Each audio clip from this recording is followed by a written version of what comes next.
Донтох эмгэгээ жил бүр нэмэгдэж байна. За гэтэл сэтгцэн эрүүл мэндийн үндэсний төвийн донтолтын тасаг 45 ортой. За хүнд өвчтнүүдээ эхний ээлжинд хүлээж авдаг бөгөөд орны хүлээгдэл 2-3 сар байгаа юм а.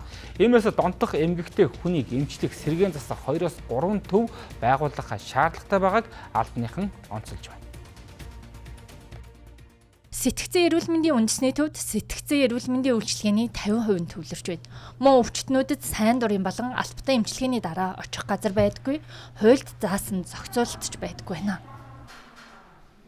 Тодорхой төсөв хөрөнгө гаргаад эхний ээлжинд бид нар одоо энэ дүүргүүдийн эрүүл мэндийн төв ч юм уу, эмнэлэг ч юм уу, эсвэл магадгүй өөр боломжтой бол түшиглээд бас төвөө байгуулах. Гэхдээ байшин барилга барих тухай бол энд яриаггүй. Байгуулах. Тэгээд энд нь тэр иргэдээ аваад тэдэнтэй ажиллах, үйл ажиллагаа явуулж сурсан энэ чиглэлээр үйл ажиллагаа явуулдаг төрийн бас байгууллагатай хамтарч ажиллах ийм л зорилготой байна л да. Тэгээд цаашдаа дараагийн алхам бол ерөөсөө хууль тогтоомжинд энэ төрлийн зохицуултыг оруулах, маш нарийн зохицуулах ийм шаардлагатай. Тэгээд дахиад дээр нь төсөв мөнгөний төсвөлөх шаардлагатай. Түүнчлэн ор хүрэлцээгүй улмаас эрүүл мэндийн үйлчилгээ авч чадахгүй хохирч байгаа иргэд олон байгааг онцолж байлаа.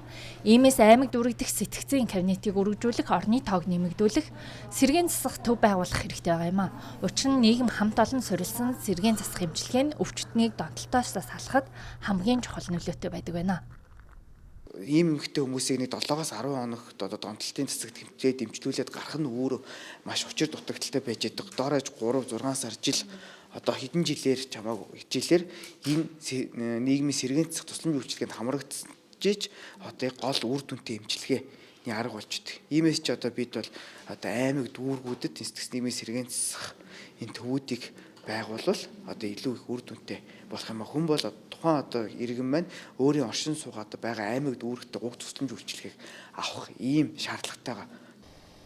20 гаруй жил мансууруулах бодис хэрэгэлсэн иргэн эдгрээд гарсан сайн жишгч байна. Хамгийн гол нь эмчилгээний үр дүнд өвчтнөөс гадна ар гэр эрүүл мэндийн байгууллагын хамтын ажиллагаа чухал нөлөөтэй гэдгийг онцолж байлаа.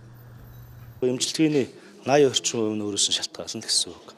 Өөрөө бол гол нь бас сайн дураараа гарын зүгцэл хэрмэлцтэй байх ёстой. Хоёрдугаар ар гэрийн дэмжлэг гэж байна. Ар гэрийн улсууд бас нэлээдгүйсэн дэмжиж өгдөг. Тэгээд ер нь манай байгууллагын дэмжлэг гэдэг үндсэндээ 3 тулгуурт иймэрхүү асуудлаар үйл ажиллагаа явагддаг.